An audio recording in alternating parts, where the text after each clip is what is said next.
everybody, and welcome back to another episode of Belle's OT Corner, and welcome to our final sensory system. We have made it, guys. We have done our proprioception, we have done vestibular, we have done interoception, we have done sight and sound, and we have done taste and smell. We've gotten there, and we're up to our last one, which is our touch, our tactile system. This is the last system that we have, our last sensory system that we have, that our brain is processing all this information to help put together that bigger picture for our body.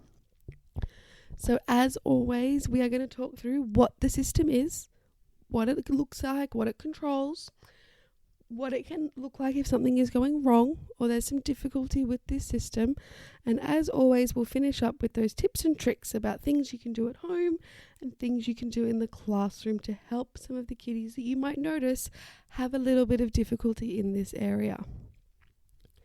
So first off, what is the tactile system? Where are our receptors? Well, you may guess, our receptors for our tactile system are in our skin because it's all about touch. Where am I being touched? How hard am I being touched? What does this touch feel like? It's all about what is coming into contact with my skin and what does that mean.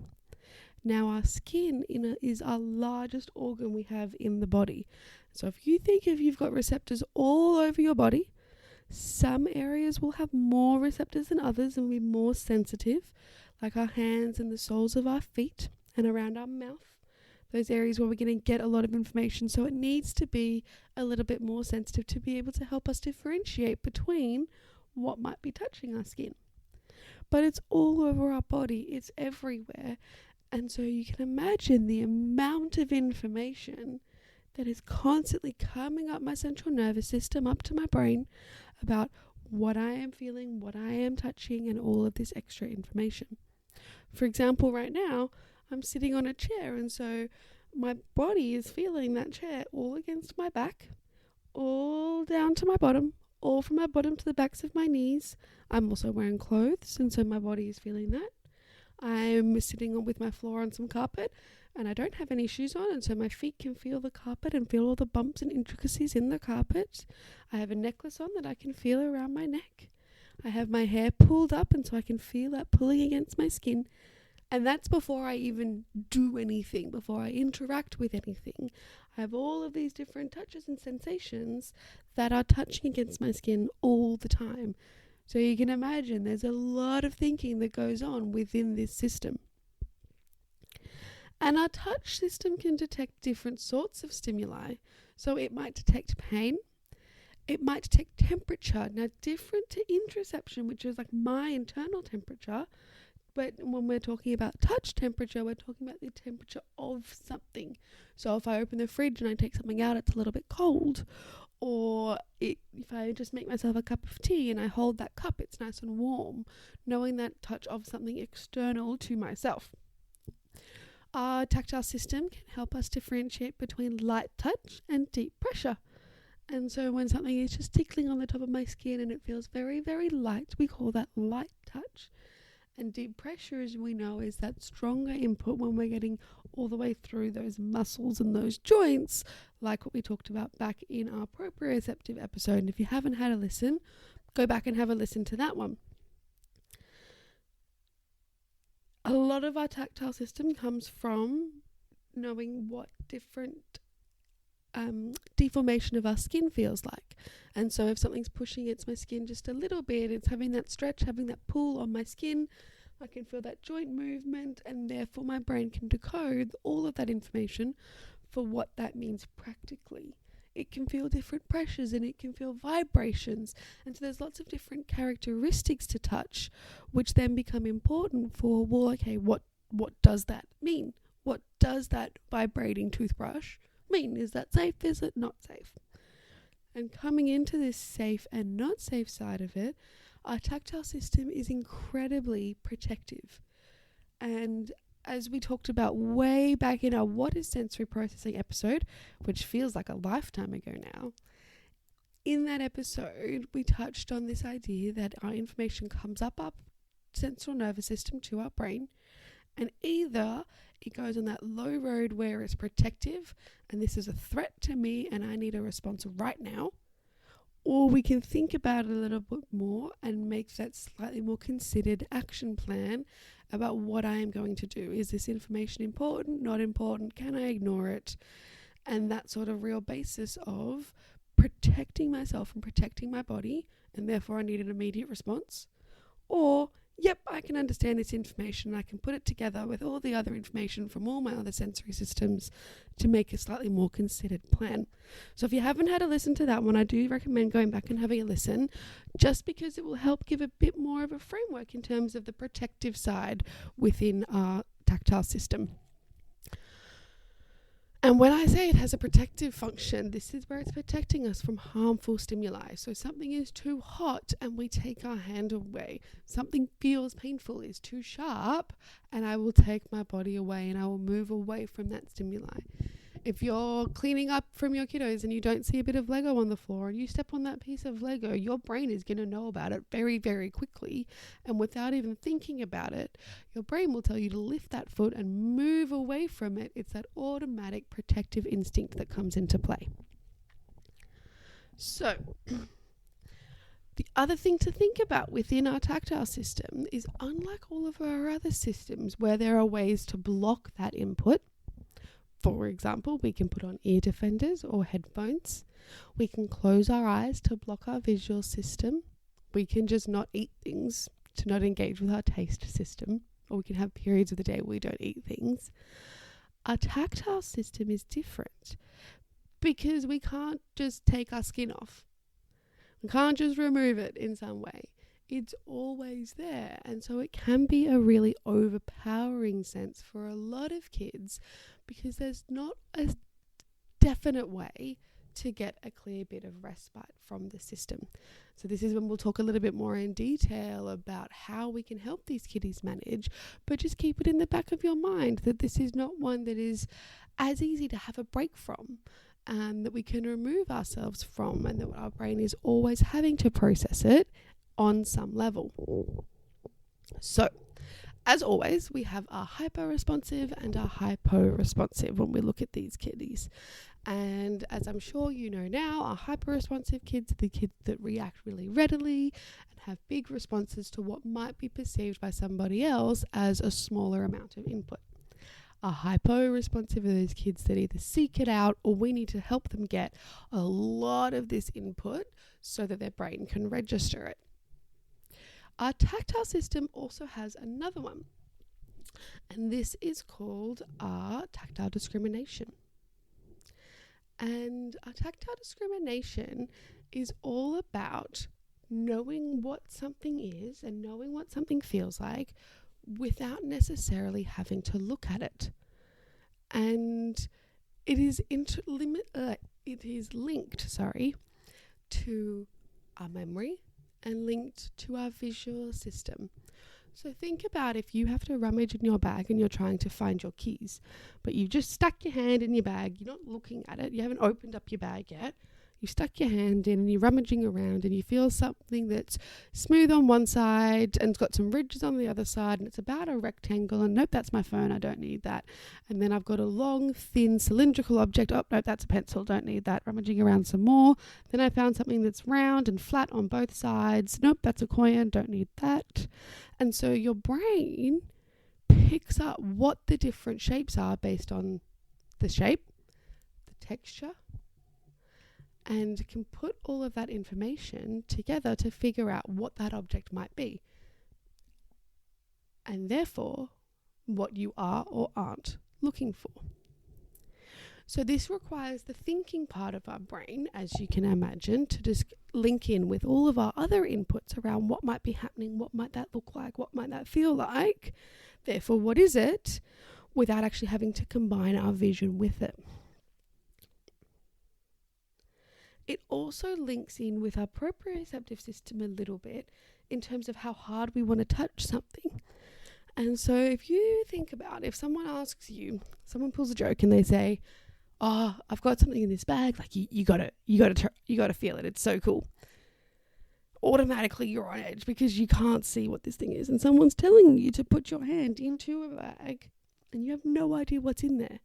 And so naturally what you're going to do and what your brain is going to tell you to do is be really slow, be really and you might have some of those like slightly jerky movements as you're trying to convince your hand to go into the bag. But you're going to start off with being really gentle. And then if you reach in and you feel something that's a bit softer, well, you're going to be extra gentle because you might not want to hurt or break it.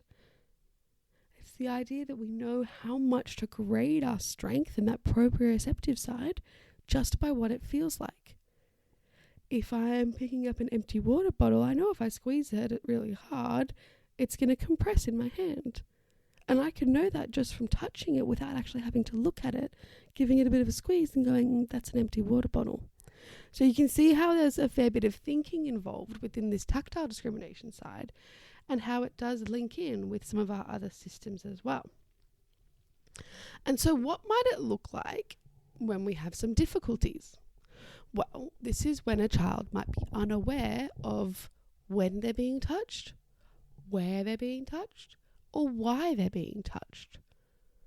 They might have difficulty describing how something feels. They might be unable to find things just by using their touch. And if you think in terms of dressing, we do things like this all the time. When we do our buttons, we don't look at them. And so buttons might be tricky. If we tell someone to tuck in their shirt, they might not feel all the way around. They might look down and just tuck in the bit in front where they can see. And they reach and they go, yep, that feels the same at the back. Because I can't differentiate between the feeling of my shorts and the feeling of my shirt. And so we can see these difficulties with kids that are able, like, figuring out what that touch might mean and what that touch actually feels like. How can I describe that touch? Because the more that I can describe that touch, the more that I can then start to think about what different touch is and what different touch might feel like. So what can we do to help these kiddies? Well, this is where we can play games where we explicitly talk about tactile discrimination. Or, in layman's terms, we actively talk about how things feel. So we might play a find it game. And so we might have 4 objects. Or if your child finds it really tricky, we might start with 2 objects. And first we might put them out on the table, and one might be a little Lego man and the other might be a squishy stress ball, sensory ball. And so the first thing we're going to do is we're going to look at them. And we're going to say, oh, this one's round, this one's smaller, this one's softer, this one's harder, this one has like a round head and some little legs. And I can see it's got 2 arms. This one is round and it's got some bumps on it. It's a little bit soft. And then we're going to pick it up and we're going to see if that matches what we were expecting. So we've queued up our tactile system through using our visual system, and we've gotten it ready for what it's going to feel, and then we've felt it. Then what we're going to do is we're going to find them. So we're going to hide them in a pillowcase, in a bag, under something. And the game is to try and reach in, find the toys first. So see if you can differentiate between the feel of the bag and the feel of the toys. And then say, okay, I want you to see, can you find the ball? And you reach in together and you move it around and you can talk about what you're feeling. Oh, no, I'm feeling the same fabric. I think that's still the bag. And I felt something. I'm not sure what it is. Oh, it's a little bit hard. It's a little bit smooth. And so you can start to talk about what you feel to help your child start to build their understanding of what they are feeling as well. And so then over time, we can build this up and we can have more and more different objects in that bag.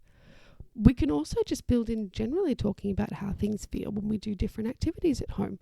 So maybe when it's bath time and you can talk about how the soap feels, or if you're doing some cooking together, how all the different ingredients might feel. Building in this additional language can start to help kids learn how to differentiate between different touch. We also might play the blindfold game where you can sit there and one of you can either close your eyes or put a little blindfold on, and the other person is going to touch them somewhere on their body. And it might be on the shoulder, it might be on the leg, it might be on the back, it might be on the cheek. And so we start to touch these different points and the other person has to guess how they're being touched.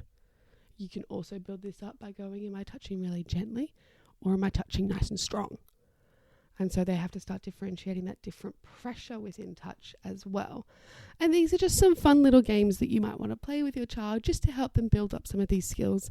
But if you do have concerns about how your child is processing this information, I do recommend you reach out to an occupational therapist who can provide some more child-specific examples as well.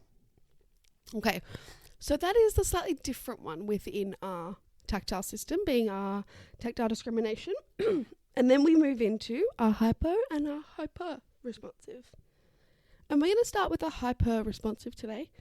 And this commonly has another name, which blows me away because it's one of our many, many systems. But for whatever reason, this particular system in just hyper responsive got its own name. And you may have heard it referred to as tactile defensiveness. So those children that are defensive against touch and really don't like it. So they are very, very responsive to smaller amounts of stimuli or something that we may not perceive. They could perceive very strongly and in fact may perceive it as painful. So the one really important thing to know here is within our tactile system and within a hyper-responsive tactile system, these children may experience things as painful that you or I may not experience as painful. And it's really important to be open and listen to what your child is telling you. If they're saying, ow, that hurts, and you've gone, oh, but I've just touched you really lightly, instead of saying, oh, that doesn't hurt, what are you talking about? Actually saying, oh, really, does it? Let's explore that a little bit together. You show me what hurt, and so they can then have control over that input and really honouring how their brain is processing this information at that moment in time and validating that that's okay.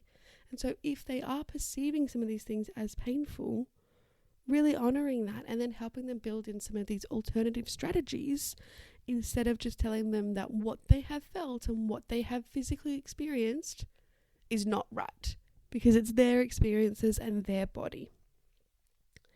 So what might these kids look like when we see them?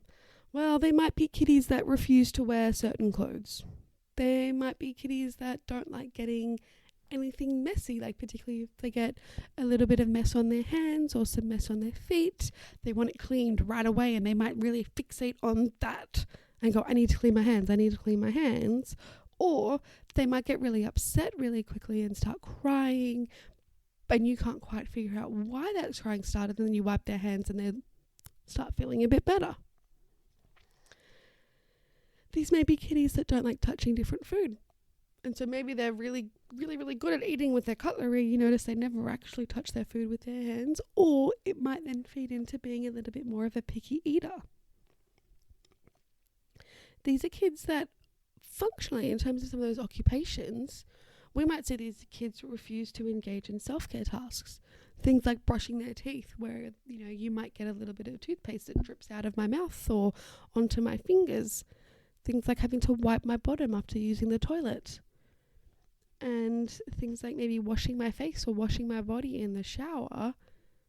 It's just too much. It's too much information to process. And so we see them refuse the entire occupation.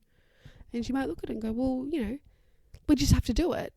And it might be a struggle every day to try and get through bath time, to try and get those teeth brushed. But if we can break it down into the why and think about, it might be something tactile going on here, we can change how we approach the occupation, put those different supports in place to make it a little bit easier for yourself and also for your child as you're navigating through these daily tasks. Kiddies that we see as hyper-responsive might also be kiddies that have difficulties with cutting their nails or with going and getting their hair cuts. These are really highly sensory activities, high input sensory activities, particularly for our tactile system. If you think about cutting your nails, there's the pressure that you have to feel. There's the light touch at the same time if the nail clippers touch a little bit of your skin. And particularly if you let someone else do it, I don't have control over that sensation. So I don't know when it's going to happen and when it's going to change and when it's going to stop. And so I'm slightly more on edge. Think back to if someone asks you to put your hand into a box and you don't know what's in that box, automatically you're slightly more on edge because you don't have control and you don't know what to get yourself ready for. The same thing can be applied to these situations where it's going to be a really highly tactile input activity, a really high tactile input activity, and I don't know the parameters of this activity, and so I can't get my body ready for what to expect. Same with haircuts. I'm going to have to feel someone pulling on my hair and twisting my hair and putting things in my hair and moving my head before we get to the other components of haircuts, which have noise from clippers and cutters and everything else. If we just think about the tactile side of it, my hair gets wet, my hair gets washed with different things that I'm not used to feeling. I then have to sit in a chair and tolerate sitting in a chair. Something puts something tight around my neck. Yes, with the best intentions to make sure the hair doesn't go everywhere, but I've now got something around my neck. And then someone's pulling on my hair, they're brushing my hair. If there's knots in my hair, they're pulling against those. They've set a blow dryer, and so they're putting hot air against my head. You can see how when you break it down, there's actually a lot going on within that experience. And so for some of these kiddies that are tactile defensive, they're just not going to want to do it and they'll refuse. Or they may experience a meltdown or a sensory overload where they just can't engage with that activity anymore. Similarly, these kiddies with tactile defensiveness or hyper-responsive, we might see them as kids that hate washing their hair and hate brushing their hair. And it can be a battle when you have to wash their hair or when you need to brush their hair, and so you don't brush their hair and then they get knots and then brushing their hair is 10 times harder, and it can become a little bit of a vicious cycle with the hair. But that sensory experience is really, really challenging for them. So what can we do to help these kitty? Oh, before we get into what we can do to help this kid, the one other thing I'm going to say is within a hyper-responsive, you might find, particularly in new or busy places, that this child is always on edge and they're hyper alert because they're getting themselves ready for all of that unexpected touch. So in school, if you're thinking about moving between classrooms or when everyone goes out to recess or lunch, those transition times, you might see this kid and physically you might see them tense up a little bit, or you might see them move themselves away, or maybe they're getting really distressed around this time and you're not sure why. For our tactile defensive kiddies, on these times when it's really busy and there's more unpredictability, you will see them being a little bit more on edge because they're trying to get themselves ready for what the sensation is going to be, but they don't know what it's going to be because they can't control others. Is someone going to knock into me? Maybe someone's just going to brush past me. Maybe there's someone behind me that I can't see and all of a sudden they've touched my back and I wasn't expecting that, and my brain has perceived that as painful input and I haven't been able to protect or get myself ready for it. And so it's something to think about in the background with some of these hyper-responsive kiddies is if you see them withdrawing from certain activities or you see them really struggling in times that are really busy, we might think about putting some different supports in place to be able to help them manage through these times. Now, what could those supports look like and what can we do to help these kiddies? So we can think about this in two ways. We can look at three ways. We can look at modifying the task. So this could be where we pick sensory-friendly clothes that don't have seams, that don't have labels, or you pick the clothes and if it's just the labels that bother your child, just cut them out. They're not that important.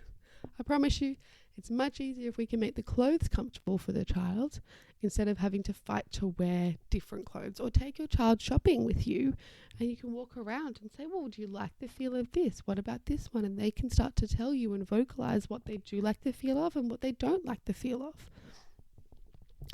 We can look at modifying the task in terms of if your child doesn't like getting messy, but they're doing lots of messy play things at preschool or in kindergarten or nursery, well, then maybe we use Q-tips. So instead of touching everything with my fingers, I can use a Q-tip to do some painting. Or I can wear gloves so that if everyone's engaging in the sensory tray or the messy tray, I can wear gloves so that my gloves get dirty and then I can take them off. Or if that's not an option, maybe I have a towel that I know is right next to me, and so as if my hands get dirty, I can wipe them. And then I can touch a little bit and then I can wipe them. And so I have that safety net set up within that activity. We can also then think about, so that's where we can look at modifying the task. We can also look about modifying the environment. So if you think back to that kiddie that has difficulties managing, and we know that they're going to be on edge and we know that they're going to be hyper aware, well, okay, in the classroom, maybe we place them on the edge of a desk so that they've only got one person to their right. And as a teacher, you might be really strategic and pick your child that might be a little bit more settled when they're seating, instead of a child that might be slightly more fidgety and seeking out some of that more movement, because then there's just less chances of the child that we know might have some tactile difficulties being touched and being nudged. It might be that this child gets let out either a couple minutes before, or you give them a job when you say, everyone, off you go. Oh, can you just go and, off you go to recess, and hang on, can you just go and help me? And we're just going to tidy up these 2 bits in the room. And so you can let the massive children leave, and then he can come and join, or he or she can come and join at the end when there's not as much movement going on and as much unpredictable touch. And it's all well and good to look at how we can make some of these adaptations to the environment and make some of these adaptations to the task. The other thing that's really, really good is changing how we can interact as well. And so looking at making sure we're going to tell the person when we're going to touch them and what that touch is going to feel like and how long it's going to go for. So making the experience as predictable as possible. So instead of the child having to sit there on edge and being like, oh, I don't know what's coming, I don't know what's going to happen, we might, for example, when brushing hair, say, okay, we are going to do 3 brushes today. And if it gets too hard, you are going to tap the table and I will stop. So they have an out, and then you start and you go 1, 2, and 3 little brushes. And then you might talk and say, wow, you did such a good job. How are you feeling? Is your body feeling okay? Linking in a little bit of that interoceptive side. And so then, can we go again? Or have we finished and we're only doing 3 brushes today?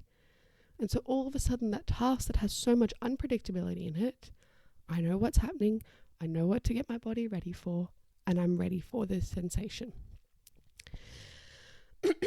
Additionally, allowing the child or the person control over the tactile experience. So, would you like to brush your own hair? Would you like to brush your own teeth so you know what it's going to feel like? Or when we look at bits of dressing, instead of mum or dad pulling it on really fast, do you want to do it? Because it can feel funny coming over your head. So do you want to pull it over your head and then I can help with the other bits? Or should we do it together? And so we break down some of those difficulties within those areas. We can also look at building in bits of proprioceptive input just before we do it.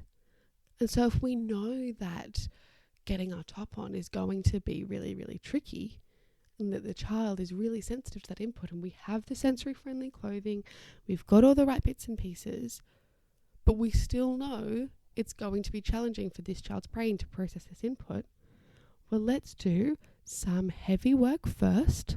Let's do some of those deep pressure activities to bring our sensory systems down, to help our brain reorganize, to get us as focused and as organized and calm as we can before we then do the challenging activity. And we might focus these around the area of our body that's going to be engaging in the tricky tactile experience. So for example, if I am about to put something over my head, I might do some head massage with a child and get that head ready, do some nice strong touch. And this is dependent upon if your child likes that strong touch. And then once we have it, we go, okay, are we ready? Is our brain all ready? Is our head all ready? 1, 2, 3, on it goes. And see, every time I'm cueing with when that sensation is going to come. You also might, your child might do this naturally, but they also just might prefer to wear longer clothes because then they have a barrier between themselves, their skin, and the world. And so if something touches their jacket or touches their long sleeve top or their long sleeve pants, well, it can feel that first and it doesn't directly touch my skin. And so it gives me that extra little bit of protection. So these are some of the things that we can do to help those kids that are hyper-responsive, or the other word is that tactile defensiveness.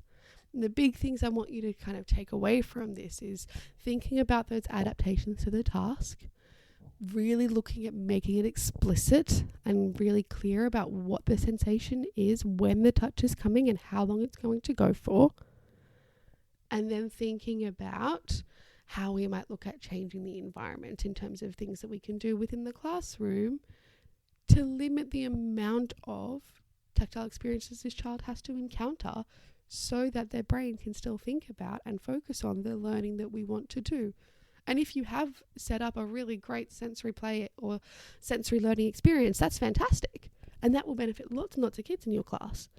But maybe just have a slightly less tactile heavy activity or a different modified version of the task for those kids that, for them, all of that tactile experience is going to be really, really overwhelming.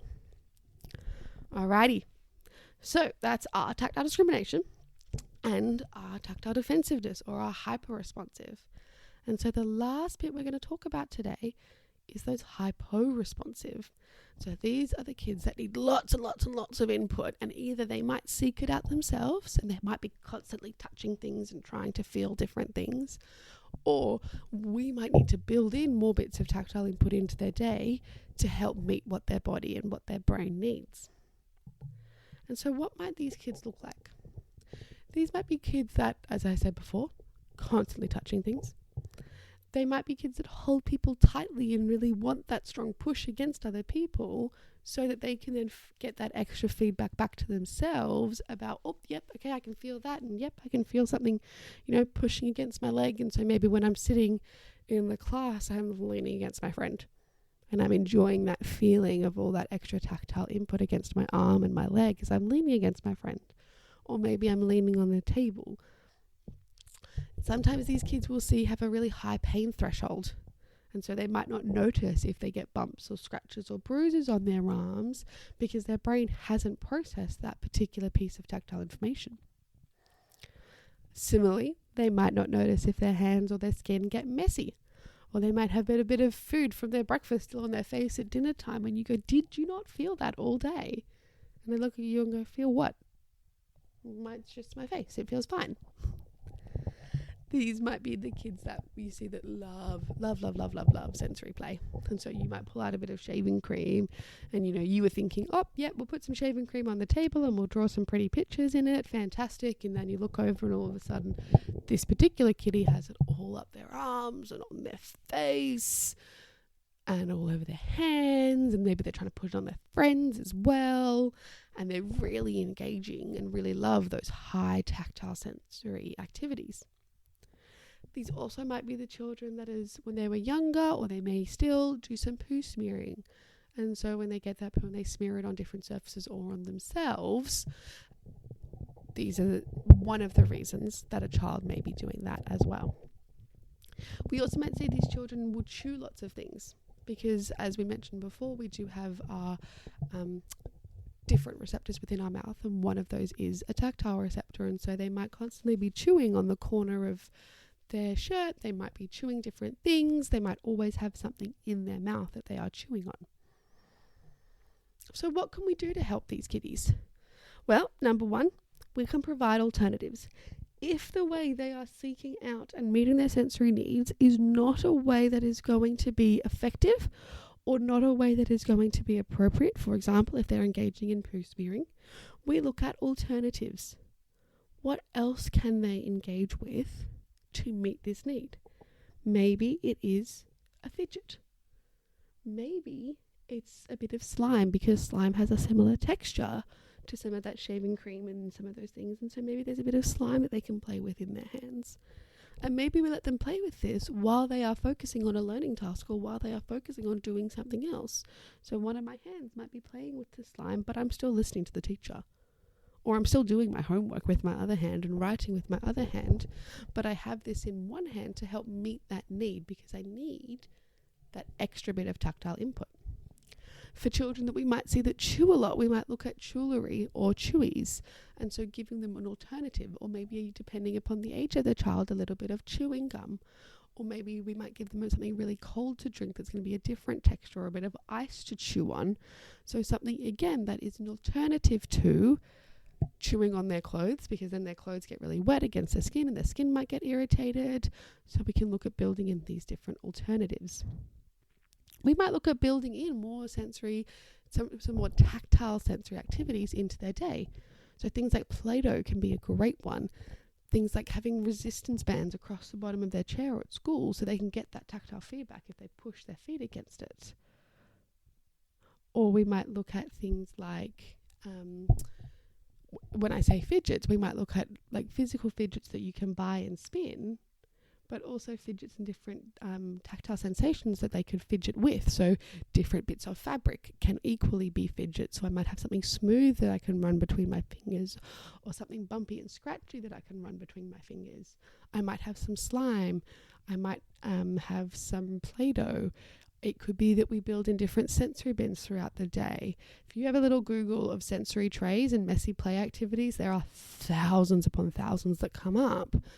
And you could look through them with your child maybe and see what they're interested in, or you know your child really well. And so you could pick some of those to do and have a time for messy play every day.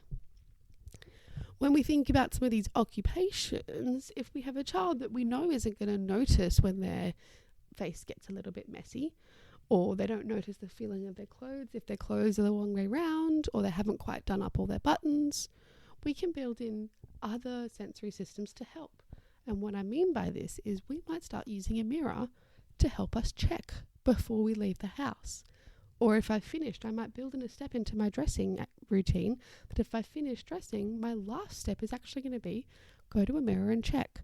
So I'm going to use my visual system to help me check, yep, that's right, yep, that's right, yep, my face is clean, okay, I'm good to go. And so looking at, again, how we can build in some of those adaptations to help your child be as independent as possible.